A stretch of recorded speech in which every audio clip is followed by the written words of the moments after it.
पहुंच चुका था इधर लेवरेशिया की तरफ। अब ये वाला हिस्सा भी क्या है, धरती है। और ये वाला गोंडवाना लैंड बह रहा है, ये है टेथिस सागर, ये पूरा घेरे हुए, समझ गए। ये है टेथिस सागर, यहाँ है पूरा पानी। लेकिन यहाँ भी पूर्ववर्ती नदियाँ हैं और कुछ पूर्ववर्ती नदियाँ इसमें भी हैं, कुछ पूर्ववर्ती नदियाँ इसमें भी हैं। यहाँ वर्षा वर्षा भी होता है, होगा ना वर्षा वर्षा, धरती है फिर कुछ होगा नहीं, प्रदूषण इतना थोड़ी ना था। प्रदूषण इतना थोड़ी ना था, तो वर्षा तो बहुत अच्छा होता होगा, ठंडी भी बहुत अच्छा रहती होगी। अब यहाँ पे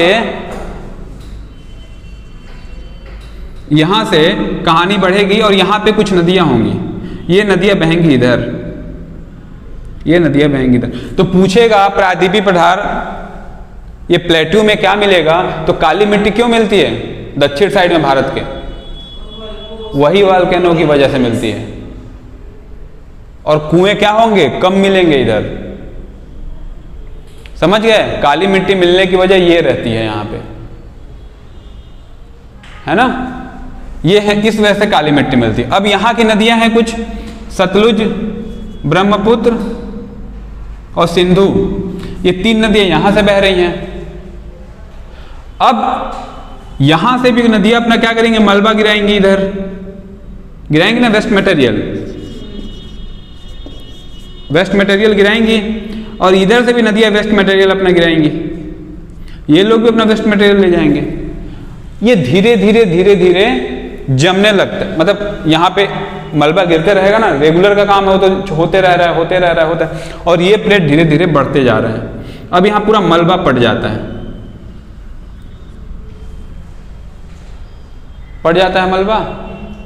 मलबा होने के साथ जब ये कंप्रेस होता है, जब दो चीजों को, इसी को ऐसे कंप्रेस कर दोगे तो ये ऊपर की ओर जाएगा ना।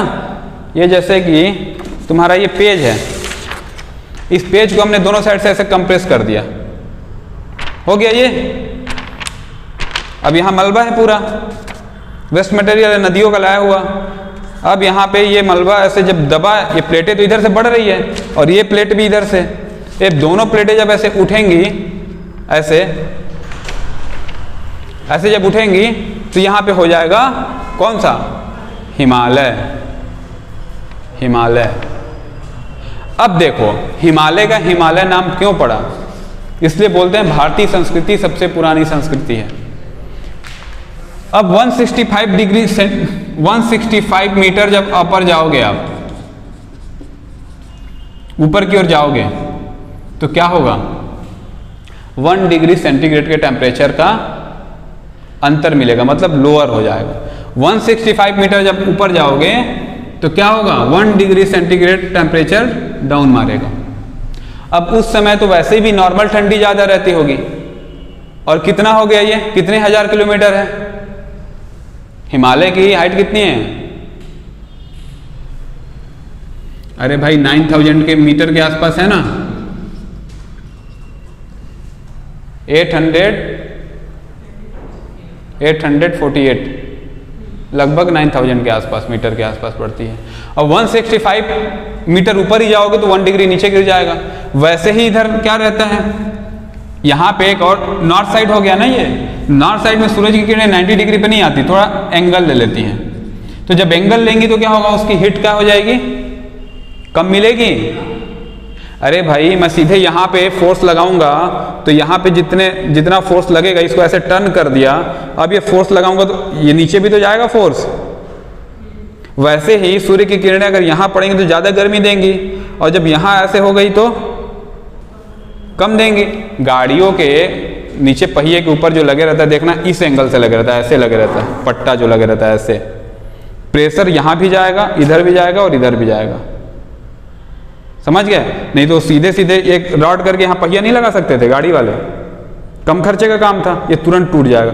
साइकिल का आगे का हिस्सा देखो, सीधे बहुत कम रहता है, ऐसे कर्व में रहेगा। पीछे वाला साइकिल का देखोगे ऐसे पे नहीं एंगल दिया जाता, ऐसे पे दिया जाता है, वेट इधर भी जाएगा और वेट इधर भी जाएगा, कभी भी सीधे सीधे चीज नहीं की जाती। यही तो पब्लिक डीलिंग है। सीधे सीधे कभी कुछ नहीं किया जाता। सीधे सीधे करो। एनडीटीवी को मोदी ने खरीदवा दिया अडानी से। एनडीटीवी बहुत बुराई करता था बीजेपी गवर्नमेंट की, तो सीधे उस पर बैन करोगे तो क्या होगा, बवाल मचेगा। एनडीटीवी को मान लो गवर्नमेंट ने बैन कर दिया, है ना, मेटकाफ की तरह मान लो, या अंग्रेजी किसी शासन की तरह मान लो, अगर किसी ने बैन कर दिया तो ये तो बड़ा हल्ला मच जाता, पूरा विश्व हल्ला मचाता कि प्रेस की स्वतंत्रता खत्म हो गई है। वैसे भी इंडिया 135 रैंक रखता है, और बवाल मचता। और सीधे सीधे क्या हो जाता, कभी भी आप दुश्मन कैसे बनाओगे, दुश्मन मत बनाओ, क्योंकि एक टीवी चैनल का एक सरकार के साथ जब तुलना हो जाएगा तो वैसे ही टीवी चैनल बड़ा हो जाएगा। और क्या हो रहा है इसके साथ थोड़ा देखे तो सबकी टीआरपी वैसे ही बढ़ जाएगी। तो बंदे ने कुछ नहीं किया, बोला ठीक है तुम बोलो, बोलने दिया। धीरे से जिस कंपनी का ये एनडीटीवी था उस कंपनी को ही खरीदवा लिया, 5 यूनिट उसके ले गए वापस। सीधे एनडीटीवी थोड़ी लिया है, ये जिस कंपनी का एनडीटीवी था उस कंपनी को परचेस कर लिया, स्टेक लेके बैठ गया, 40% का मालिक बन गया। सबको हटाओ टीम से। कभी सीधे कुछ नहीं होता, इसलिए ऐसे सीधे करेंगे ना 2 मिनट में टूट जाएगा ये, इसलिए ऐसे रहेगा गाड़ी में, ऐसे रहेगा गाड़ी में। समझ गए? पब्लिक डीलिंग जाननी बहुत जरूरी है। सीधे सीधे मुंह पे बोल दोगे अधिकारी बन के तो बवाल ट्रांसफर नहीं हो जाएगा। फिर होम गार्ड वालों को जाके पीटी सिखाओगे एसपी बनने के बाद भी। जो एसपी ज़्यादा ऐसे उछलता है उसको क्या करते हैं, होम गार्ड का ले जाके क्या बना देते हैं, उनको ट्रेनिंग टीचर बना देते हैं। एसपी को कैसा लगेगा, जो जिले पे राज कर रहा हो उसको ट्रेनिंग टीचर बना दिया। सुबह 6 बजे उठ के जाओ रे पीटी कराओ, 1 घंटे पीटी कराओ, नाश्ता करो, सो जाओ, शाम को फिर पीटी कराओ, गन मारने की प्रैक्टिस दिलवाओ। पब्लिक डीलिंग आनी चाहिए, तभी चीज़ों को सरवाइव करोगे। अब देखो ये हुआ तो ये पुश हुआ, और पुश हुआ तो क्या हुआ, ऊपर उठा। अब ये क्यों बोलते हैं हिमालय जिंदा पर्वत है, क्योंकि प्लेटें लगातार प्रेस कर रही हैं एक दूसरे को, और प्लेटें जब लगातार प्रेस करेंगी तो होगा क्या, सीधे सीधे हिमालय की हाइट ही तो बढ़ेगी जितना कंप्रेस करते जाओगे। अभी नई थ्योरी क्या बोल रही है, हिमालय का ना 2 मीटर और बढ़ गया ऊपर। शास्त्रों में आता है कि वो हिमालय को वरदान दिए थे शिव जी कि तुम हमेशा बढ़ते ही रहोगे, है कि नहीं? हाँ, तो इस तरह समझे कि नहीं समझे? काली मिट्टी क्यों पाई जाती है?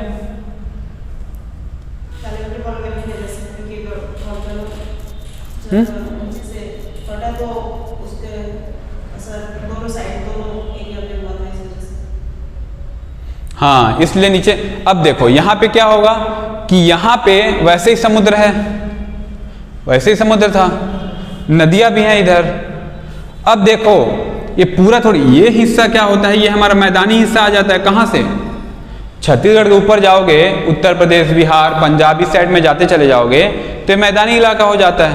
पहाड़ बहुत कम है, लेकिन जब पहाड़ कम होने की वजह से इधर कुएं ज़्यादा इजली मिल जाते हैं। थोड़ा सा खुदाई करोगे तो पानी मिल जाएगा, क्योंकि मलबे जो मान लो ये है आपका नीचे वाला साउदर्न इंडिया, जो यहाँ से। अब एक और बात है, मैंने क्या बताया था, सबसे ज़्यादा बायोडायवर्सिटी कहाँ मिलेगी? भूमध्य रेखा पे, है ना। ये प्लेट कहाँ से टूटा है? यहीं से टूटा है। तो गिर के जो शेर मिलते हैं, टाइगर भी, लेपर्ड भी, लायन भी, सब मिलते हैं इंडिया में। ऐसा पहला देश है, सब जगह नहीं मिलते। जब ये प्लेटें टूटी तो ये प्लेटें कितने हिस्से टूटी हैं? गुजरात का नीचे वाला हिस्सा भी है, इसी में आता है। तो ये वाला हिस्सा जो है, यहाँ पे पेड़ पौधे सबको तो उठा के ले जाएगा, टूट गया, लेकिन जो पेड़ पौधे हैं, जितनी बायोडायवर्सिटी है, सबको तो उठा के ले जाएगा। तो गिर के शेर यहाँ पे मिलते हैं कच्छ में, ये वाले एरिया में। ये इसी की वजह से मिलते हैं। यहाँ से जो टूटा है, यहाँ से बायोडायवर्सिटी ज़्यादा है, तो ये जब टूट के गए हैं तो सीधे सीधे भी चलते चले गए हैं। एक गाड़ी समझ लो, गाड़ी में सब खाना पीना लेके चल दो, चलते चले जाओ, क्या दिक्कत है? है ना, वैसे ही चलते चले गए चलते चले गए। अब देखो यहाँ पे जो प्लेटें यहाँ पे क्या हुआ, मलबे इकट्ठे हुए, वेस्ट मटेरियल नदियों के द्वारा लाए गए। अब यहाँ पे प्लेट, ये हिमालय मान लो बन गया ये, लेकिन ये पूरा मलबा थोड़ी यूज हो गया। तो यहाँ पे क्या होता है, नॉर्थ इंडिया में जब जाओगे थोड़ा सा खुदाई करोगे तो पानी मिल जाता है, लेकिन इधर साउथ इंडिया में आओगे और यहाँ पे खुदाई करोगे तो एक तो मिट्टी कठोर है, काली भी है, खुदाई करोगे तो कुआं नहीं मिलता है। स्लोप ज़्यादा है, इसलिए यहाँ पे स्लोप अभी ऐसे ऐसे होगा ना, ऐसे यहाँ पे जो मलबा गिरेगा ऐसे तो ऊंचाई ले लेगा, स्लोप ज़्यादा है। स्लोप ज़्यादा होने से क्या होगा, ज़्यादातर नदियाँ नॉर्दर्न इंडिया की मौसमी होती हैं, ज़्यादातर नदियाँ मौसमी होंगी साउथ इंडिया की। नॉर्थ इंडिया में क्या हो जाता है, अब टेम्परेचर ऐसे हिमालय का ऊपर चले गया है, ग्लेशियर मिला हुआ है। अब जब टेम्परेचर बढ़ेगा तो ग्लेशियर पिघलता है ना, पिघलेगा तो इधर नॉर्थ इंडिया की नदियों में हमेशा पानी बने रहता है। प्लस क्या है, प्लस यहाँ हिमालय जो हाइट लिए हुए है, तो हिमालय जब हाइट लिए रहेगा वहां पे जो उधर साइड जो वर्षा होगी, तो उधर साइड जो वर्षा होगी तो उसके स्लोप किधर आएंगे, नीचे साइड आएंगे। तो इधर की नदियां हमेशा पानी से लबालब रहती हैं, लेकिन साउथ इंडिया के साथ ऐसी चीजें नहीं होती। और अब आगे देखते हैं।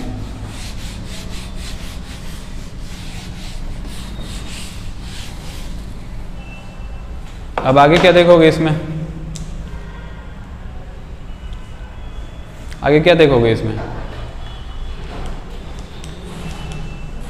लिखे हो कि नहीं कुछ कॉपी में, कि कहानी सुन ली है बस, क्या लिखे हो देखें।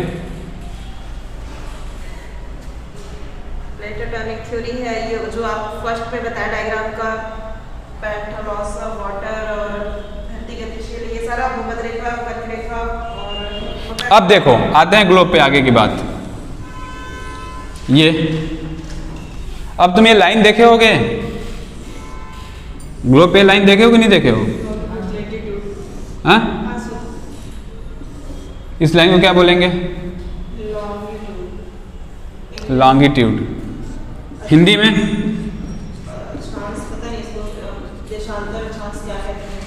ऐसे ही नॉलेज रखो, बहुत अच्छा होगा। देशांतर, देशांतर का संधि विकसित करोगे तो क्या होगा, देशों का अंतर।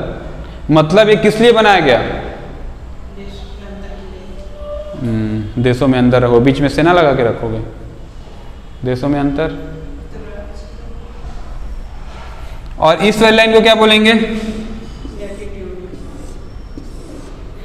जो लाइन लेटा हुआ है उसको क्या बोलेंगे, लैटिट्यूड। अक्षांशी रेखा,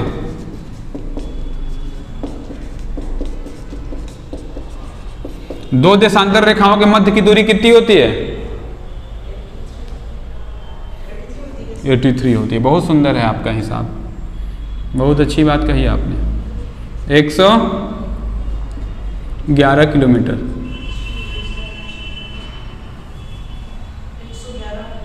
और जो कर्क रेखा, भूमध्य रेखा और मकर रेखा पढ़ते हैं वो भी सब इमेजिनरी लाइन है ना, ये सब काल्पनिक रेखा है। हम अपनी सुविधा के लिए ऐसा ड्राफ्ट किए हैं। पटवारी के पास जाओगे तो उसके पास क्या रहेगा, मैप रहेगा, और ऐसे ऐसे ऐसे ऐसे लाइन खींचे रहता है, और क्या लिखे रहता है, 1 सेंटीमीटर बराबर 1 एकड़ लिख देता है, 1 सेंटीमीटर बराबर 1 एकड़। अब उसको 1 एकड़ का स्केल दे देगा तो दिक्कत नहीं होगा, इसलिए मेजरमेंट के लिए कर लिया जाता है ऐसा कि चलो ठीक है हम इतने को इतना मान लेंगे, तब तो काम बनेगा ना, नहीं तो क्या होगा, फिर बड़ा बड़ा स्केल हो जाएगा। और इसी में से इसको क्या बोलेंगे, ये वाला मेरिडियन लाइन बोलेंगे, हाँ, 0 हो जाएगा ये। अब देखो जो अक्षांशी रेखा है, लैटिट्यूड लाइंस हैं, ये ध्रुवों पे छोटी होती जाएंगी। यहां पे छोटी हो गई है, छोटी हो गई है, छोटी हो गई है, छोटी हो गई, छोटी हो गई है, यहां पे छोटी होती गई है। लेकिन ये देशांतर रेखाएं क्या है, छोटी छोटी नहीं होंगी। पूरे ग्लोब पे ऐसे है ना, ये ऐसे है ना, ये तो ये थोड़ी छोटी होगी, तो कभी स्टेटमेंट में क्वेश्चन दे इन दोनों के बारे में तो ये कभी छोटी नहीं होगी, ये हमेशा ऐसे ऐसे रहेगा तो ये कहाँ छोटी हो रही है, ऐसे है तो छोटी हो जाएगी, ऐसे है तो थोड़ी छोटी होगी। समझ गए? अब आगे देखेंगे इसके बारे में और डिटेल कल की क्लास में। अभी तक समझ में आया? ठीक है।